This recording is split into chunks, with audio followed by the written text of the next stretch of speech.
आप सभी को जय मसीह की दोस्तों। मेरा नाम है रोहित कुमार। आप देख रहे हैं यहोवा का ज्ञान चैनल में आप सभी का स्वागत करता हूं। दोस्तों, आप सभी लोगों के बीच में लेके आ चुका हूं। यीशु चार पापों से सख्त नफरत करता है, जीवन में कभी भूल कर मत करना। आज हमारे जितने मसीह भाई बहन हैं, आप सभी लोगों से कहना चाहता हूं, यीशु चार पापों से सख्त नफरत करता है।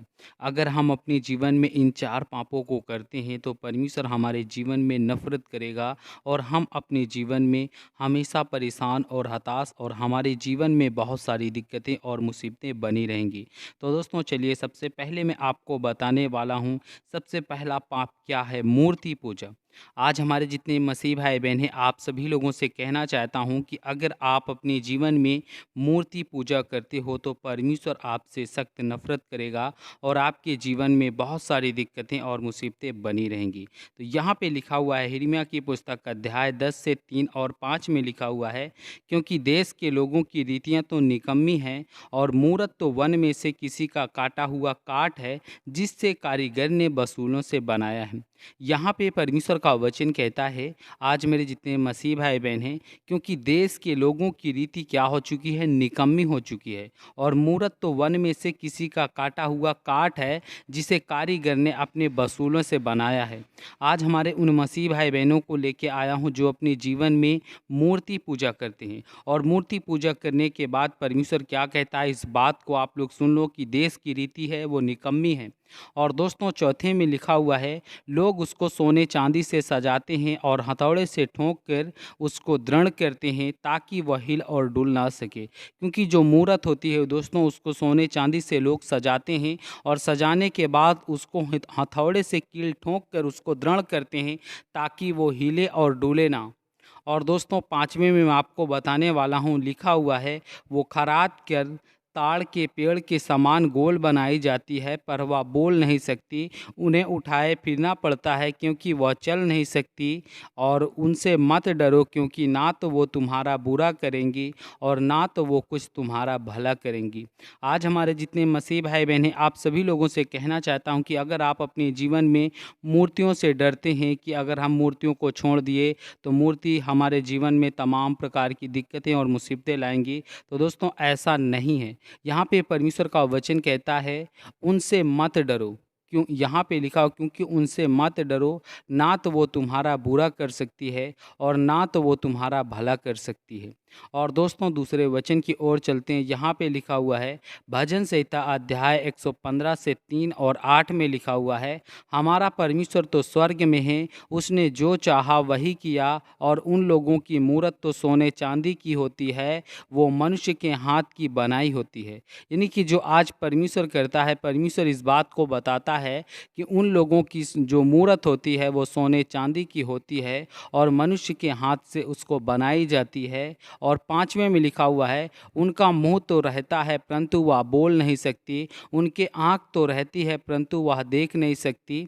यहाँ पे परमेश्वर कहता है कि उनका मुंह तो रहता है परंतु वह बोल नहीं सकती, उनके आँख तो रहता है परंतु वह बोल नहीं सकती, ना ही वो देख सकती है और ना ही वो सुन सकती है। यहाँ पे लिखा हुआ है, उनके कान तो रहता है परंतु वह सुन नहीं सकती, उनके नाक तो रहता है परंतु वह सूंघ नहीं सकती। यहाँ पे परमेश्वर कहता है कि जो एक इंसान, एक आम इंसान के अंग में जितने भी पार्ट्स होते हैं उतना वो मूर्ति के भी होती है, लेकिन इंसान जो है वो हर एक बातों को सुनता है, सूंघता है, जानता है, बोलता है, सब कुछ करता है, लेकिन मूर्ति कुछ भी नहीं करती। उसके पास हर एक चीज़ रहता है लेकिन वो कुछ भी नहीं कर सकती। उसके पैर रहता है लेकिन चल नहीं सकती, उसके हर एक चीज़ रहता है लेकिन वो अपने पार्ट्स को अपने जीवन में वो नहीं कर पाती है, अपने इस्तेमाल नहीं कर पाती, क्योंकि वो निर्जीव वस्तु होती है। और दोस्तों, यहाँ पे लिखा हुआ है, यहाँ पे 8वें में, जैसे वो हैं वैसे ही उनके मानने वाले हैं और उस पर भरोसा रखने वाले ही वैसे हो जाएंगे। यहाँ पे परमेश्वर कहता है, जैसे वो हैं, जैसे वो लोग हैं जो आज मूर्ति पूजा करते हैं, वैसे ही वो लोग बने रहेंगे और उस पर भरोसा रखने वाले भी एक दिन उसी तरह बन जाएंगे। आप अपने जीवन में अगर ऐसा करते हो तो आपके जीवन में बहुत सारी समस्याएं और बहुत सारी दिक्कतें और बहुत सारी प्रॉब्लमें आ सकती हैं। और दोस्तों, दूसरे में लिखा हुआ है, यहाँ पे लिखा हुआ है, यहाँ पे व्यभिचार। व्यभिचार क्या होता है? आज उन मसीह भाई बहनों को बता देना चाहता हूँ कि अगर आप अपने जीवन में एक मसीही जीवन जीने के बाद भी अगर आप अपने जीवन में व्यभिचार करते हो, तो परमेश्वर आपकी प्रार्थना को, विनती को कभी नहीं सुनेगा। यहाँ पे परमेश्वर कहता है मत्ती की पुस्तक अध्याय 5 से 28 में, परंतु मैं तुमसे यह कहता हूँ कि जो कोई स्त्री पर कुष्ठ दृष्टि डाले, वह अपने मन में व्यभिचार कर चुका है। यहाँ पे परमेश्वर का वचन कहता है, परंतु तुमसे मैं सच कहता हूँ कि अगर कोई स्त्री पर कुष्ठ दृष्टि यानी बुरी नज़र डाले, तो समझो वह अपने मन में व्यभिचार कर चुका है। परमेश्वर इस बात को कहता है। अगर आप अपने जीवन में किसी स्त्री को बुरी नज़र से देखते हो और अपने मन में सोच लेते हो, तो समझो आप लोग व्यभिचार कर चुके हो। इसलिए कहा जाता है कि परमेश्वर कहता है कि आपको अपने जीवन में व्यभिचार नहीं करना चाहिए, और परमेश्वर व्यभिचार से सख्त नफरत करता है।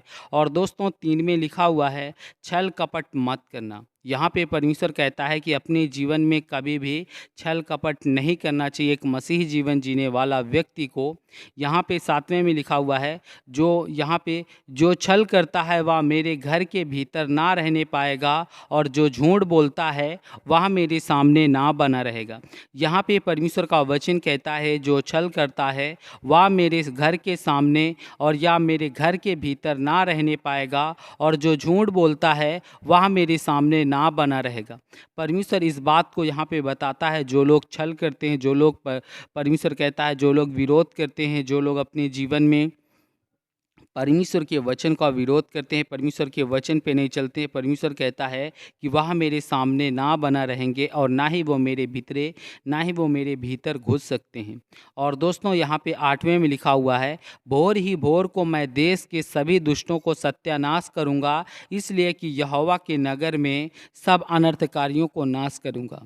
यहाँ पे परमेश्वर का वचन कहता है उन मसीह भाई बहनों को जो आज अपने जीवन में छल करते हैं, जो आज अपने जीवन में बहुत सारे ऐसे पाप करते हैं जिससे परमेश्वर घृणा करता है, तो परमेश्वर कहता है कि भोर ही भोर को मैं उन सभी देश के दुष्टों का सत्यानाश करूंगा, और इसलिए कि यहोवा के नगर में अनर्थकारियों को नाश कर दूंगा। यानी कि परमेश्वर यहाँ पे कहता है कि अगर आप अपने जीवन में पाप करते हो, आप अपने जीवन में परमेश्वर का विरोध करते हो, और आपके जीवन में छल और कपट है, तो तुमको मैं भोर ही भोर को सत्यानाश कर दूंगा, और यहोवा के नगर में जितने भी अनर्थकारी होंगे उन सभी को नाश कर दिया जाएगा। और दोस्तों चौथी में बताने वाला हूँ, चौथा पाप है पवित्र आत्मा को अनदेखा करना। आज हमारे उन मसीह भाई बहन जो अपने जीवन में परमेश्वर को अनदेखा करते हैं, पवित्र आत्मा को अनदेखा करते हैं, पहला तुलुकनीस अध्याय 4 से 7 में लिखा हुआ है, परमेश्वर ने हमें अशुद्ध होने के लिए नहीं परंतु पवित्र होने के लिए बुलाया है। यहाँ पे परमेश्वर का वचन कहता है, क्योंकि परमेश्वर ने हमें अशुद्ध होने के लिए नहीं परंतु हमें शुद्ध होने के लिए बुलाया है। क्योंकि आज जो हमारे मसीह भाई बहन अपने जीवन में बहुत से लोग हैं जो पाप करते हैं और परमेश्वर का, पवित्र आत्मा का वो लोग अनदेखा करते हैं। इससे सर्वशक्तिमान परमेश्वर कहता है कि आपके जीवन में बहुत सारी दिक्कतें होंगी, आपके जीवन में बहुत सारी प्रॉब्लमें आएंगी, जिससे आप अपने जीवन में हमेशा दुख और तकलीफ का सामना करते रहोगे।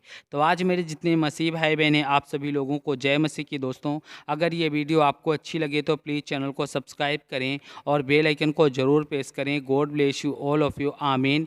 नेक्स्ट वीडियो मिलता हूँ दोस्तों।